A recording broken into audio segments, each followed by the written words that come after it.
Hello दोस्तों, आप सभी का स्वागत है हमारे YouTube चैनल भरतभाई हिंदुस्तानी में। और आज हम पढ़ेंगे लेटर राइटिंग के बारे में।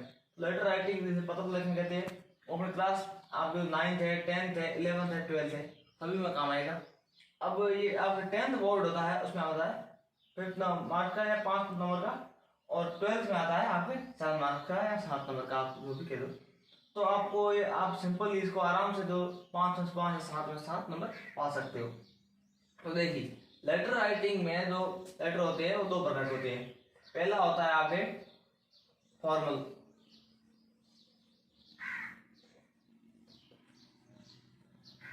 लेटर। फॉर्मल लेटर कौन से होते हैं? जो औपचारिक पत्र होते हैं।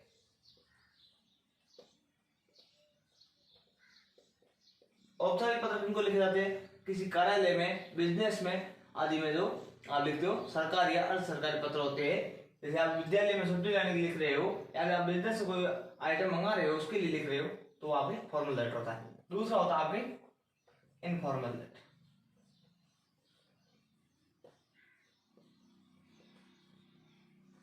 जैसे आप कहते हो अनौपचारिक पत्र।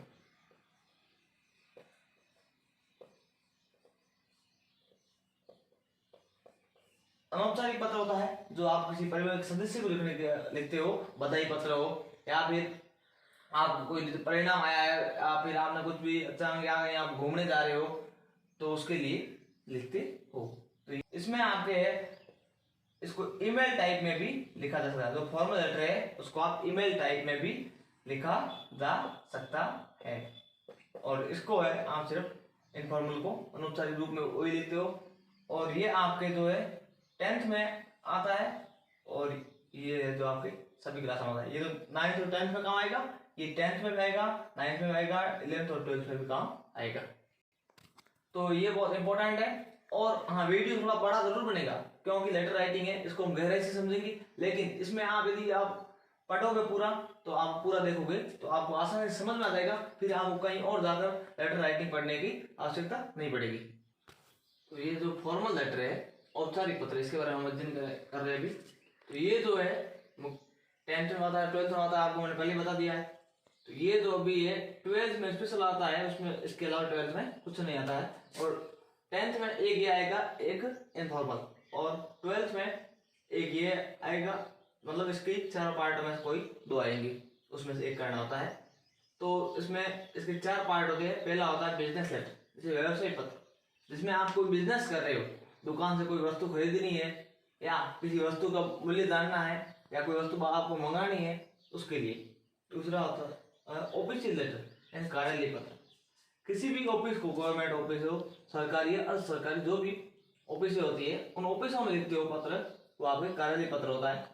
जैसे आप मान लो कोई प्रॉब्लम है, उसका सॉल्यूशन के लिए आपने मान लो कि आपके यहाँ पर आसपास में कचरा पड़ा है, तो उसके लिए आप जो लिखते हो नगर पालिका चेयरमैन को लिखते हो, तो उसके लिए आपको याद रहेगा। या फिर आपको बिजली कट होती है तो विद्युत विभाग को लिखोगे, उसके लिए। लेटर संपादकीय पत्र, जो इसका ऑफिशियल लेटर का एक मतलब साथ में होता है, बस इसमें थोड़ा सा फर्क ये होता है, ये हम डायरेक्ट ऑफिस को लिखते हैं, और ये ऑफिस के नाम हम जो समाचार पत्र में अपने यूज देते हैं, या फिर अपने विचार व्यक्त करते हैं। जैसे एक मुद्दा बनता है, वो मुद्दा आगे बढ़ता है, उस तरीके से हम जो संपादक को लिखते हैं पत्र, और संपादक अपना मुद्दा आगे बढ़ाता है। और ये जॉब एप्लीकेशन, जब आप कोई नौकरी के लिए अप्लाई करते हो, या कोई पोस्ट खाली आती है, तो उसके लिए जब आप वापस अप्लाई करते हो, तो आपको एप्लीकेशन लिखना पड़ता है, जिसमें आपको अपने वैकेंसी के बारे में डिटेल, अपने एजुकेशन के बारे में डिटेल, सब कुछ अपने बारे में देते हो जो भी, तो वो होता है आपके जॉब एप्लीकेशन। तो अब इसमें आप देखिए, तो पत्र लिखते हो, आप कोई पत्र लिखते हो, उसमें ध्यान रखने के बिंदु होते हैं, जो आपको ध्यान रखना है, किन किन बातों का ध्यान रखना चाहिए। आपका पत्र है जो एक अच्छे तरीके से लिखा जा सके, और आप उसमें आपको या फिर सामने वाले पढ़ने वाले टीचर को कोई दिक्कत ना हो। पत्र का प्रारंभ हमेशा नए पेज से करना चाहिए। यदि आपको पूरे मार्क्स लाने हैं, तो या फिर एक सुंदर पत्र लिखना है, तो आपको पत्र का प्रारंभ हमेशा नए पेज से करना चाहिए। ऐसा नहीं है आपके ये पूरा पेज है, यहाँ तक क्वेश्चन खत्म हो गया, और खत्म होने के जस्ट बाद आपने यहाँ शुरू कर दिया, नहीं, आपको आप पूरा वापस एक नए पेज से स्टार्ट करना है। पत्र का उद्देश्य स्पष्ट होना चाहिए, यानी आप जो भी उसका सब्जेक्ट लिख रहे हो, वो जो स्पष्ट होना चाहिए। आप सब्जेक्ट मैं तो आप कुछ लिख रहे हो और अंदर मैसेज में आप अलग लिख रहे हो, तो ये नहीं होना चाहिए। आप सब्जेक्ट में क्या लिखना चाहते हो, जैसे आपको मान लो कि जरूरत है आपको टीसी की, आपने टीसी के लिए लिख लिया पत्र, और आप अंदर क्या कर रहे हो, अपने पूरे कंडीशन के बारे में वगैरह उसमें जो व्याख्या कर रहे हो, तो वो एक्सप्लेन करना गलत बात है, तो उससे आपका जो पत्र है वो गलत हो जाएगा। तो उसका आपका जो उद्देश्य है, सब्जेक्ट है, वो क्लियर होना चाहिए, आपको सामने वाले को पूरा समझ में आना चाहिए। छोटे वाक्यों का प्रयोग करना चाहिए, ऐसा नहीं आप एक ही लाइन लेके चले जाओ बहुत बड़ी लंबी लाइन, तो वो मायने नहीं रखती है। आपको छोटे छोटे वाक्यों का प्रयोग करना चाहिए। सरल भाषा का प्रयोग, अब ऐसा नहीं है कि एक शब्द के बहुत सारे अर्थ होते हैं और आप उसमें बहुत बड़े बड़े शब्दों का प्रयोग करके आप पत्र को बड़ा बनाना चाहते हो, लेकिन आपको ऐसे वर्ड का यूज करना है इंग्लिश में जो भी उसका मान लो सिमिलर वर्ड तो बहुत सारे होते हैं, उसमें आपको उन वर्ड का यूज करना है, इस तरह की लैंग्वेज यूज करना है कि सामने वाले टीचर को भी आसानी से समझ में आ जाए, या सामने और कोई पढ़ रहा है तो उसको भी आसानी से समझ में आ जाए।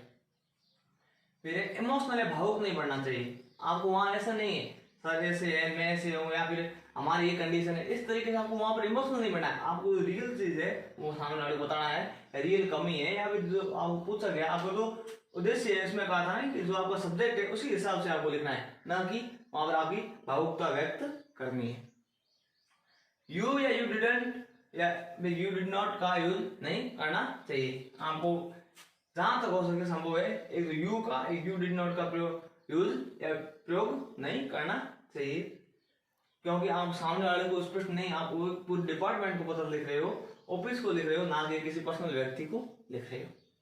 लेखन सुंदर होना चाहिए, आपकी राइटिंग है, आपकी लिखावट है, वो एक सुंदर स्पष्ट होनी चाहिए, सामने वाले को समझ में आ जाए और दिखने में अच्छी हो। इस तरीके से ऐसा नहीं है आप इस तरीके से लिख दो तो ये आपके कोई मायने नहीं रखते। आपको मान लो कर्सिव लिखनी है तो भी आप उसको ढंग से लिखिए इस तरीके से, ऐसा नहीं आप इस तरीके से लिख दो तो ये आपके उसमें कोई आप लिख तो लोगे सामने वाले समझ में आए या नहीं है कोई जरूरी नहीं, इसलिए लिखावट को सुंदर और जमा कर लिखनी चाहिए। फिर पैराग्राफ का प्रयोग, आपको मान लो कोई आप बात को स्पष्ट कर रहे हो, पहले आपने बात कह दी हो, आपकी 2-3 बातें, उसको पैराग्राफ वाइज लिखो। ऐसा नहीं आप सब बातों को एक साथ लिख रहे हो, सामने वाला पूरी बात पढ़ेगा तो उसका एक अर्थ अलग ही हो जाएगा, क्योंकि एक छोटे पैराग्राफ का अर्थ अलग होता है, फिर पूरे पैराग्राफ का अर्थ निकालोगे तो अलग अर्थ निकलेगा। सब सीमा वर्ड लिमिट है जो 100 वर्ड है, 100 शब्द है, 100 शब्द आप उसमें वर्ड लिमिट होनी चाहिए लगभग। तो अब इसका आप देखिए फॉर्मेट प्रारूप क्या होता है। तो पहले वाले 3 लाइन आपके जो भी आप ऑफिस से इसमें लिखो, तो फिर उसमें जो आपको क्या करना है कि जो भेजने वाले का पता लिखना है। जैसे कोई भी इसमें ऑफिशियल हो बिजनेस हो कोई भी हो, पहले वाले 3 लाइन आपको भेजने वाले का पता या सेंटर एड्रेस लिखना है। फिर आपको एक लाइन स्पेस लेना है, एक जो टिक टिक की मतलब एक लाइन आपको छोड़ देनी है। उसके बाद आपको लिखनी है दिनांक, डेट लिखनी है आपको। और डेट आपको कैसे लिखनी है देख लीजिए कि मैंने आपको पहले एक बार उसमें समझाया है रिप्लाई वाले इनविटेशन में, ध्यान में समझ लीजिए कि आप ऐसे लिख दोगे कि 16/11/20, तो ये आपकी डेट गलत है। आप ऐसे लिख दोगे 16/11/200020, तो भी आपकी गलत होगी। इस तरह से मान्य, यानी इस तरीके से कहीं मान्य नहीं होगी। आपको इसमें ध्यान क्या रखना है, जैसे आप लिख रहे हो 16 नवंबर 20, इस तरीके से लिखोगे तो भी सही हो जाएगी। और आप इसे TH वगैरह लगाते हो तो भी आपको गलत नहीं करेगा, लेकिन इस तरीके से लिखी तो भी आपको कोई गलत नहीं करेगा। आप डायरेक्टली ऐसे लिख सकते हो, और उसमें आप वैसे लिखते हो तो 1 के पीछे लगता है आपका ST, 2 के पीछे लगता है ND और 3 के पीछे RD, ठीक है। फिर आपके 4 से लेकर 20 तक सभी पीछे लगेगा TH। फिर आपस 21 के पीछे लगेगा ST और 31 के पीछे लगेगा ST, 22 के पीछे लगेगा ND और 23 के पीछे लगेगा RD। इन डेट को आपको इस तरीके से लिखना है, यानी कि 4 से लेकर 20 तक सभी पीछे जो आपको TH लगेगा, उसके बाद वापस 24 से लेकर 30 तक सभी पीछे TH से लगेगा। इन बातों को ध्यान रखना है, और नहीं रखो तो आप डायरेक्ट प्लेस से लिखोगे तो आपकी डेट कोई गलत नहीं करेगा, लेकिन ध्यान रखना तो महीना होगा तो इंग्लिश में हमेशा लिखा जाएगा, नवंबर 60 या फिर ऐसे भी आप लिख सकते हो इसको, नवंबर 60 2020 या फिर 60 नवंबर 2020। अपने लिए ये सिंपल रहेगा कि आप सिंपल ऐसे लिख दो, तो आपके लिए सिंपल रहेगा और आराम से आप लिख सकते हो इस तरीके। कोई इसमें न टीएच लगाना है न कुछ और करना है, सीधा लिख देना। इस तरीके से आप सीधी डेट लिख सकते हो। उसके बाद आपको एक लाइन और छोड़ देनी है, फिर आपको 3 लाइनों में सेम उसी तरीके से प्राप्त करने वाला एड्रेस, पहले तो जो भेज रहा है उसका, फिर प्राप्त करने वाला, आप किसको भेज रहे हो, रिसीवर्स एड्रेस, तो सामने रिसीवर है, प्राप्त करने वाला है, उसका एड्रेस आपको यहाँ लिखना है। और उसके बाद आप क्या देख सब्जेक्ट, जो आपका उद्देश्य होता है, उद्देश्य क्या है, आप किस लिए पत्र लिख रहे हो, उसके लिए यहाँ आपका जो आ जाएगा। उसके बाद आपका आ जाएगा सैल्यूटेशन। यहाँ सैल्यूटेशन में आप क्या होता है, नॉर्मली डियर सर या डियर मैडम या फिर आप सर भी लिख सकते हो, वो अलग अलग लेटर में होता है। लेकिन जहाँ तक मेरा विचार है, आप डियर सर या डियर मैडम ही लिखना। उसमें आपको लगे कि सामने वाला मैडम है, सर पता नहीं है, तो आप उसमें डियर सर लिखना है। जब आपको पता चले कि सामने वाला डियर मैडम है तो आप डियर मैडम लिखोगे, नहीं तो डियर सर ही लिखोगे। उसके बाद आपका जो इसके जस्ट नीचे आपके यहाँ आ जाएगा सैल्यूटेशन, सॉरी मैसेज, जो आपके 3 लाइनों में या 4 लाइन जितने भी पैराग्राफ भाई, आप मैसेज जो भी उसका है, आपने जो सब्जेक्ट लिखा है उद्देश्य, उस उद्देश्य के हिसाब से सीधा मैसेज में आपको अपने विचार या उसमें कोई आपको भूमिका नहीं बनानी है, स्पष्ट अपना जो मैसेज है सीधा लिखना है। पैराग्राफ 2-3 बराबर पैराग्राफ हो सकते हैं, और आपको इसको सिंपल लैंग्वेज में लिखना है, सामने वाला आराम से समझ में आ जाए। उसके बाद आपके यहाँ लिखोगे आप थैंकिंग यू, फिर लिखोगे योर्स फेथफुली, और लास्ट में लिख दोगे नाम, जो नाम किसका, भेजने वाले का, जो पत्र लिख रहा है उसका नाम आ जाएगा यहाँ पर। अब बिजनेस लेटर है, अब उसका जो प्रारूप है उसके बारे में हम अध्ययन करेंगे।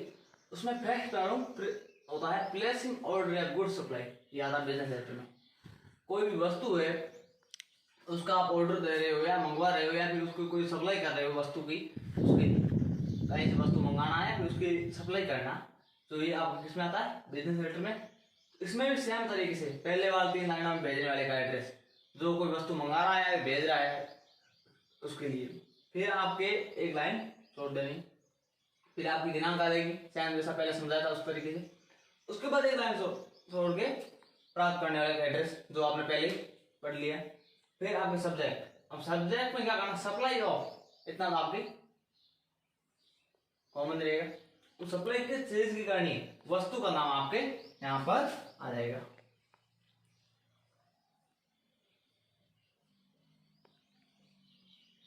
यानी कि आप जो सप्लाई कर रहे हो वस्तु का नाम आपके यहाँ पर आ जाएगा।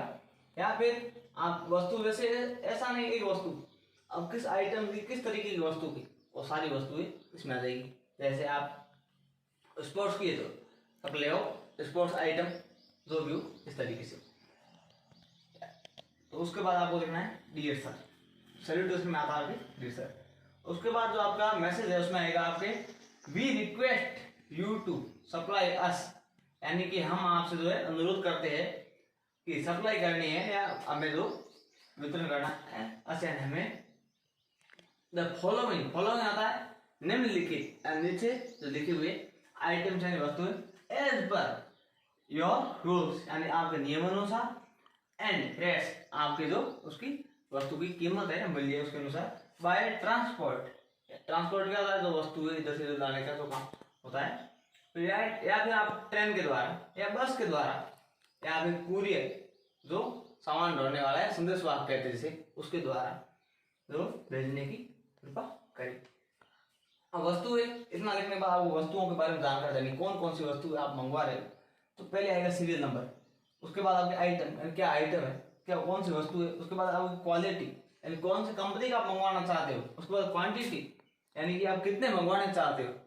तो मान लो सीरियल नंबर में यहाँ पर आपके आ गया स्पोर्ट्स आइटम है, तो यहाँ देखा आपकी सबसे पहले मंगा रहे हो क्रिकेट बैट, यानी तो क्रिकेट बैट, कंपनी MRF मंगवा, MRF लिख दिया, क्वांटिटी 10 लिखा मंगानी है, 5 मंगानी जो आपको मंगवानी है यहाँ लिख दो। फिर सेकंड नंबर, जैसे आपने क्रिकेट बॉल मंगानी है, तो क्रिकेट बॉल के लिए आपको मान जो भी कंपनी है वुड्स है, तो यहाँ वुड्स लिख दिया, उसके बाद उसकी क्वालिटी क्वांटिटी 50 लिखनी है तो मैं 50 लिख दी। इस तरीके से अपने को पूरा ये करना। देते आइटम आगे आप देख सकते हो, मैं 2 लिखे, आप ज्यादा भी देख सकते हो। तो please send the above items, and जो लिखे हुए आइटम है उसके बारे में हमें भेजिए as early as your convenience. जो आइटम लिखे हैं उसको जल्दी से जल्दी, कन्वेंशन होता है सुविधा अनुसार।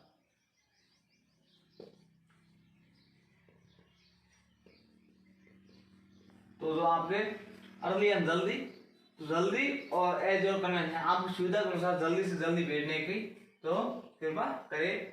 थैंकिंग यू एंड धन्यवाद योर फेथफुली, और फिर नाम जिसने भेजा है, जो वस्तु मंगवा रहा है उसका नाम यहाँ आ जाएगा।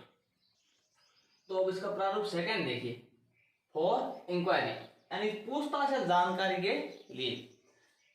सेम पहले वाले तरीके से 1, 2, 3 लाइनों में भेजने वाले का पता है, सेंडर्स एड्रेस। उसके बाद आपको सेम उसी तरीके से एक लाइन छोड़नी है, उसके बाद एक लाइन में आपको दिनांक आ जाएगी, फिर एक लाइन और छोड़नी है, उसके बाद आपको 3 लाइन में आ जाएगा प्राप्त करने वाले का रिसीवर्स एड्रेस। डेट के यहाँ पे सेंडर्स एड्रेस लाइन छोड़नी है, फिर डेट आ जाएगी, फिर लाइन छोड़नी है, फिर रिसीवर्स एड्रेस। उसके बाद आपके आएगा सब्जेक्ट। सब्जेक्ट में आपको क्या करना है, सेंड इन्फॉर्मेशन अबाउट, इतना आपके इसमें इस प्रारूप में सब्जेक्ट कॉमन रहेगा। अब आप इन्फॉर्मेशन किस बारे में दे रहे हो, इसके लिए आपको यानी आप पूछताछ कर रहे हो, इंक्वायरी कर रहे हो। इंक्वायरी किस बारे में कर रहे हो, जैसे आप कर रहे हो क्लॉथ के बारे में, कपड़ों के बारे में, तो send information about gents cloth, ladies cloth, फिर आप जूतों के बारे में कर रहे हो, लेडीज या फिर फुटवियर वगैरह, उस बारे में, जिस भी बारे में कर रहे हो उस बारे में। जैसे आप मान लो जूतों की दुकान खोल रहे हो तो सेंड इन्फॉर्मेशन अबाउट फुटवियर।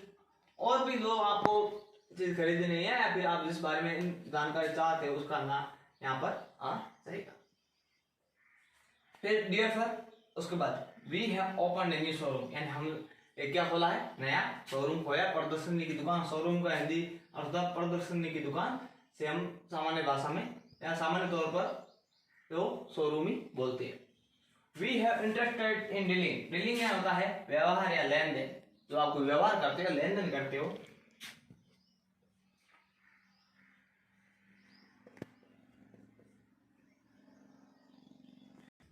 तो जो व्यवहार करना चाहते हो, व्यवहार करना चाह रहे हो, उसके बारे में उसका अर्थ डील करना है। आप जो कहते हैं डील कर रहे हैं, तो डीलिंग जो इंटरेस्ट यानी रुचि है, डीलिंग करने में किसमें, जो आपका सब्जेक्ट में वस्तु नाम आएगा। जैसे मान लो आपने फुटवियर लिख लिया, डीलिंग इन डीलिंग फुटवियर, जो यहाँ आएगा वो सेम का सेम यहाँ आएगा, यानी कि यहाँ पर जो वस्तु आएगी वही वस्तु यहीं पर भी आएगी।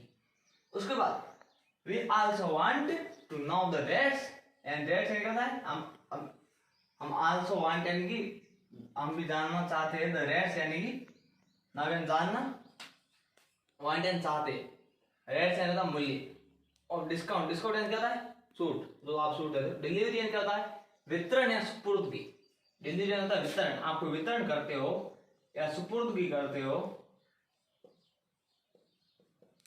वस्तु को पहुंचाते हो, उसके बारे में हम जो ये बोल रहे हैं, हम डिस्काउंट डिलीवरी के जो चार्ज है उसके बारे में हम जानना चाहते हैं। प्लीज सेंड अस, यानी हमें भेजिए कोटेशन। कोटेशन यानी क्या है, भाव या दर की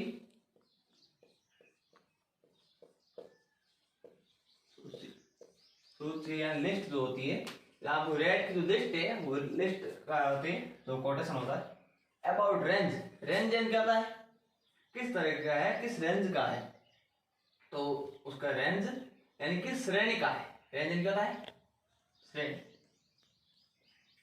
वैरायटी कहते हैं कि अच्छी वैरायटी का, वैरायटी मतलब किस्म, किस्म किस किस्म का है, किस वैरायटी का। एंड रेट यानी क्या है मूल्य, और डिस्काउंट यानी क्या है छूट। तो जो इनको क्या है, please send us your quotation, यानी हमें बताइए आपकी भाव सूची के बारे में, जो रेट के जो लिस्ट है उसके बारे में। अबाउट रेंज यानी किस श्रेणी की है, किस वैरायटी की है, किस किस्म की है, और उसकी रेट क्या है, डिस्काउंट की, तो उसमें कितना डिस्काउंट है उसका बारे में हमें बताइए। अब please send us your reply, यानी कि कृपया हमें अपना प्रत्युत्तर, रिप्लाई मतलब प्रत्युत्तर, प्रत्युत्तर दे दी एज सुन एज, जल्दी ही पॉसिबल है, जितना संभव हो, यानी कि जितना जल्दी संभव हो उतना जल्दी हमें आप अपना प्रत्युत्तर भेजिए। थैंकिंग यू योर फेथफुली आ जाएगा, उसके बाद जो नाम है जिसने भेजा उसका नाम आ जाएगा। तो उसका प्रारूप, थर्ड प्रारूप है वो है तुलना।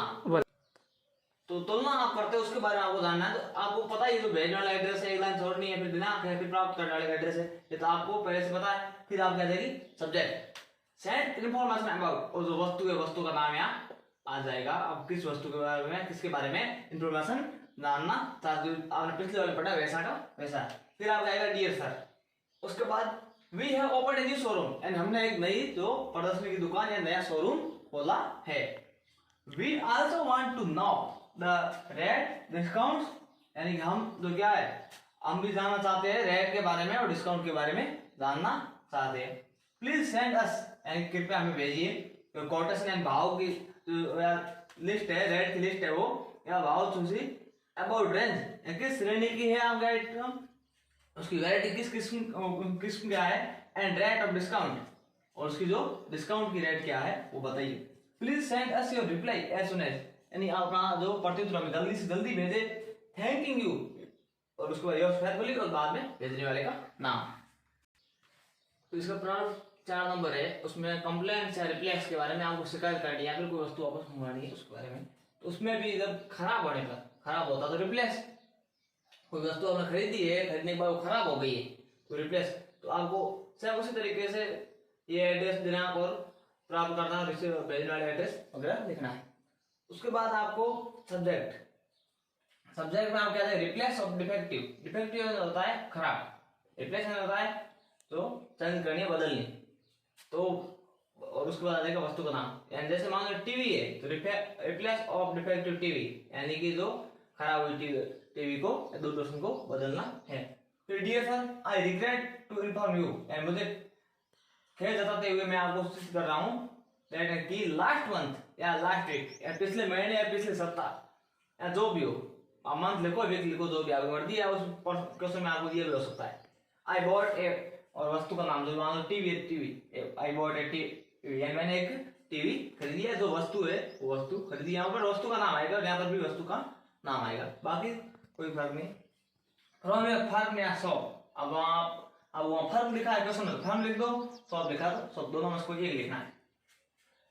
वाइट कैश मेमो, ये वाइट है तो देखना, देखिए कैश मेमो नंबर है, जो बिल नंबर है वो यहाँ बिल नंबर आ जाएगा आपका, वो दिया हुआ ठीक नहीं, अपने मन से लिख देना। डेट एंड दिनांक को, कौन सी दिनांक, आपको दिनांक दी हुई है तो ठीक है, नहीं तो आप वीक लिख रहे हो 7 दिन पहले लिख देना, और जो जिस दिन लिख रहे हो, और आप मंथ लिख देते हो तो 30 दिन पहले की आसपास, 1 महीने के पहले आप लिख देना। It has stopped working, and इसने है जो काम करना बंद कर दिया है। It has already been repaired by mechanic या और इंजीनियर ऑफ द कंपनी, यानी कि पहले से ये जो रिपेयर यानी कि क्या ठीक करवाई जा चुकी किसके द्वारा, मैकेनिक क्या रहता है मिस्त्री, और इंजीनियर अभियंता ऑफ कंपनी, या तो मैकेनिक था या फिर इंजीनियर था वो कंपनी का, उसके द्वारा ठीक करवाई जा चुकी है। You are requested to replace it at earliest, यानी कि आपसे जो है अनुरोध है कि आप इसको जल्दी से जल्दी रिप्लेस यानी कि बदल के दोगे। एक्सपेक्टिंग क्विक एक्शन, एक्सपेक्ट है उम्मीद है कि आप जल्दी इस पर कार्यवाही, एक्शन है तो कार्यवाही करोगे, क्विक एंड जल्दी। थैंकिंग यू, और फिर आ जाएगा यहाँ पर योर्स फेथफुली, और उसके बाद नाम योर्स फेथफुली, उसके बाद आपका यहाँ पर आ जाएगा आपका जो भी है उसका नेम, जिसने भी भेजा है उसका नाम है यहाँ से।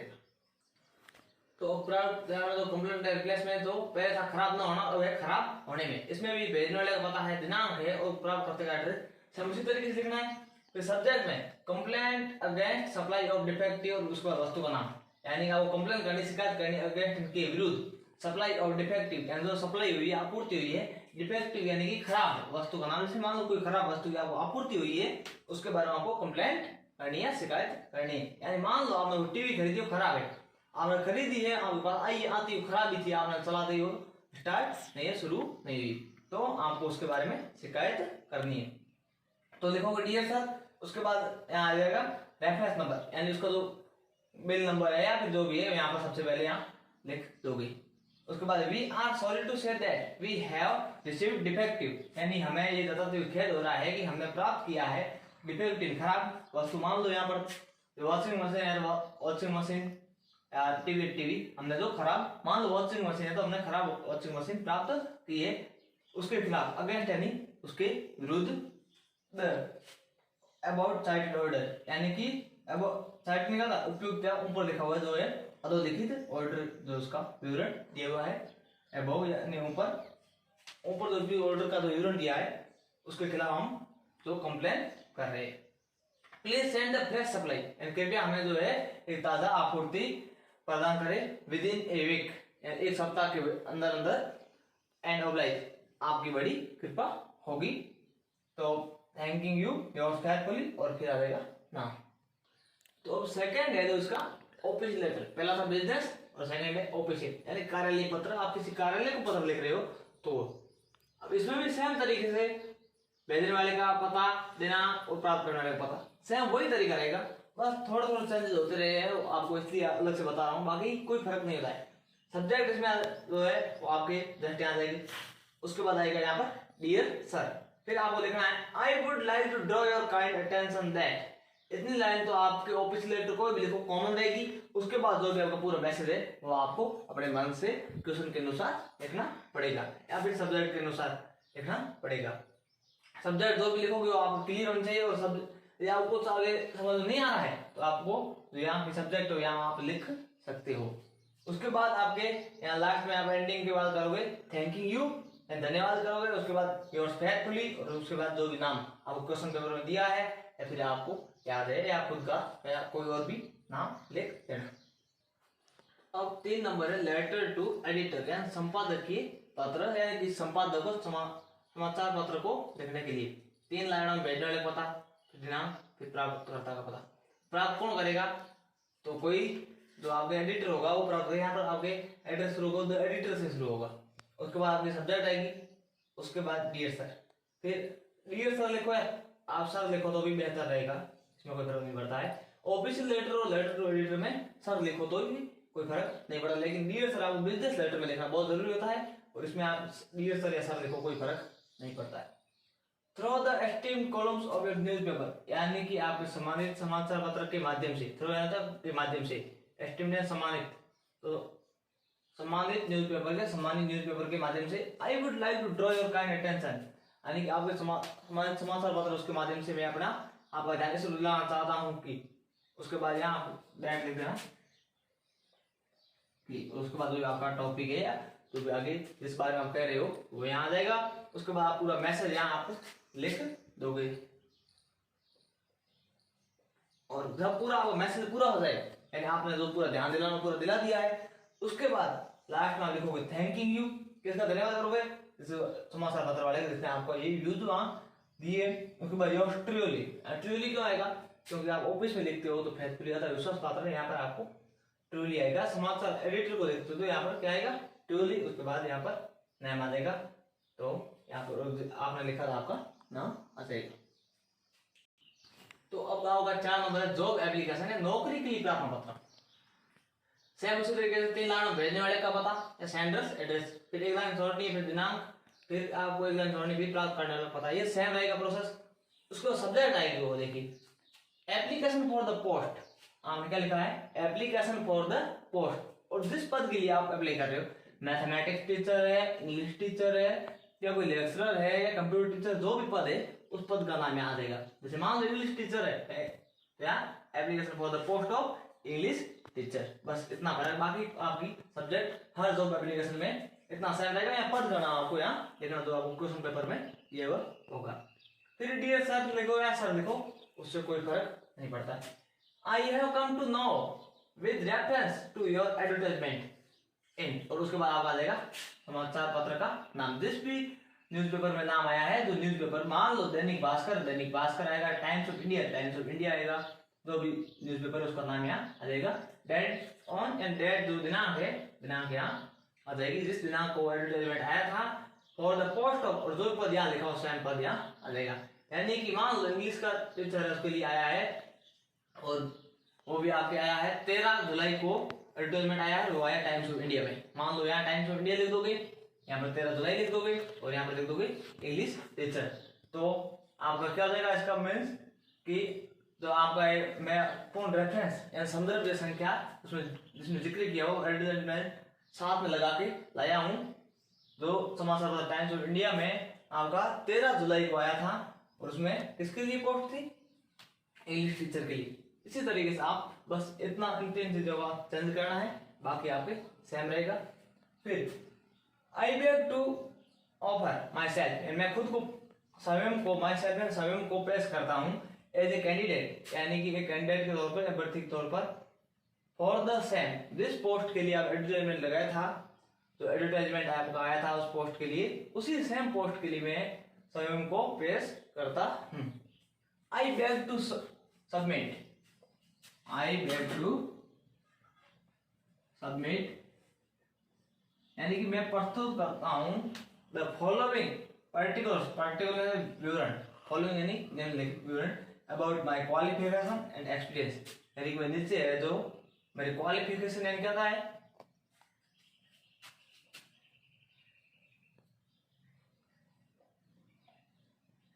क्वालिफिकेशन यानी आता है तो शैक्षणिक योग्यता है एंड एक्सपीरियंस यानी कि अनुभव।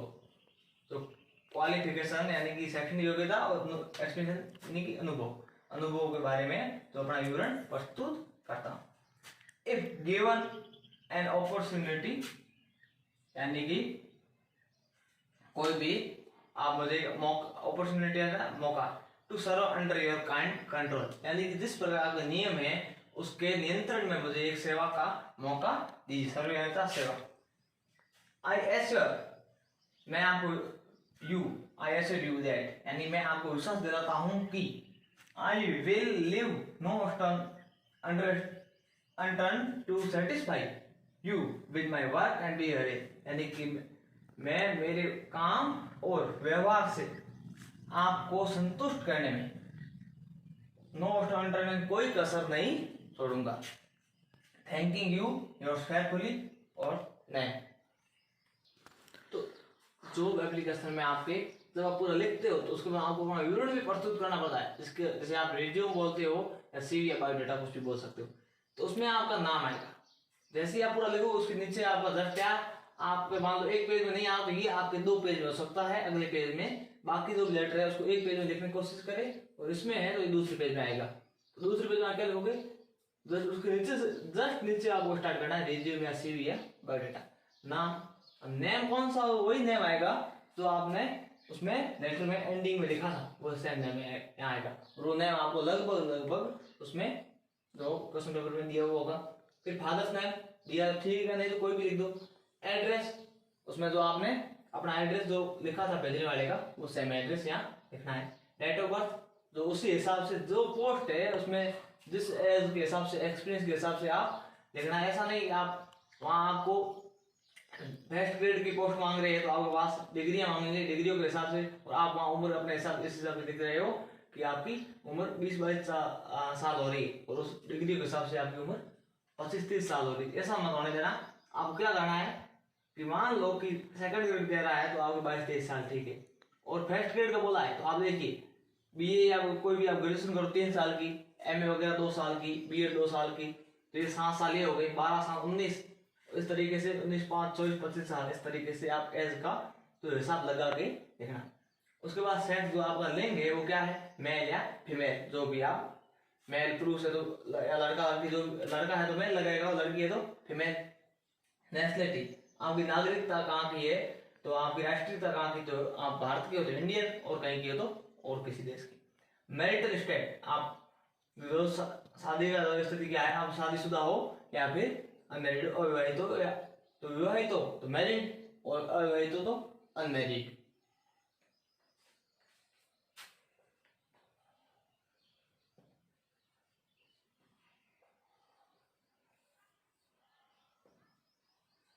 यदि आप विवाहित हो तो मैरिड, और अविवाहित हो तो अनमैरिड। नेशनलिटी में आपकी इंडिया का तो इंडियन, या अदर कोई हो तो अदर में कुछ भी आ सकता है। और इसमें आपके मेल या फीमेल, ठीक है। उसके बाद एजुकेशन क्वालिफिकेशन। एजुकेशन क्वालिफिकेशन को आपको इस तरीके से सारणी बना के लिखना है ताकि और अच्छा लगेगा। Serial number, class, passing year और परसेंटेज, यानी कि आपको एक दो इस नंबर लगाने हैं। क्लास, कौन सी क्लास, कब पास की, तो कितने परसेंटेज बने। मैंने दो लिखे, आप जितने भी हो कंप्यूटर कोर्स हो, IICT हो, BA, MA, BSc, MS, जो भी डिग्री आपके पास हो सबका यहाँ विवरण लिखना है। एक्सपीरियंस, उसमें मान लो 5 साल का कहा गया है तो आप 5 साल का एक्सपीरियंस तो आपको कम से कम लिखना ही है, ज्यादा भी लिख सकते हो। क्वेश्चन के हिसाब से एक्सपीरियंस आपको लिखना है, नहीं पूछा है तो भी 1-2 साल का एक्सपीरियंस लिखना है। सैलरी एज पर रूल लिख दो, या उसमें दी हुई है पर आवर वगैरह तो वो सैलरी लिख दो, और नहीं दी तो एज पर रूल लिख देना। रेफरेंस, यानी आपको इस बारे में किसने बताया है उनका यहाँ जिक्र करना है। जैसे किन्हीं भी लोगों ने बताया आपको, उनका या 2 लोगों का जिक्र यहाँ कर देना। नहीं है तो भी उसमें क्वेश्चन में नहीं दिया तो आप ईमान से लिख देना। कॉन्टैक्ट नंबर, कोई भी मोबाइल नंबर आपके है किसी और के है तो यहाँ लिख देना। यदि आप अप्लाई करो रियल में तो आपको खुद क्या लिखने हैं, और यदि क्वेश्चन में तो आप उस भी मोबाइल नंबर लिख सकते हो। लैंग्वेज, नॉर्मली हिंदी और इंग्लिश होती है, अब उसमें आपको कोई अदर लैंग्वेज भी आती है तो आप वो भी लिखते हो, हिंदी एंड इंग्लिश। दो तो आपके जो नॉर्मल इंडिया में है तो होगी, उसके अलावा कोई आपको और भी आती है तो लिखोगे। अब एजुकेशन क्वालिफिकेशन में इन बातों का ध्यान रखना। साइंस में कोई टीचर है, भले वो साइंस का हो, भले वो मैथ्स का हो, अब फिजिक्स, केमिस्ट्री, बायोलॉजी, कोई भी हो साइंस का, तो उसके लिए BSc, MSc, BEd ये क्वालिफिकेशन होती है। आर्ट्स में हो, सामाजिक, हिंदी, कोई भी, अंग्रेजी, तो आर्ट्स में BA, MA, BEd ये क्वालिफिकेशन होती है।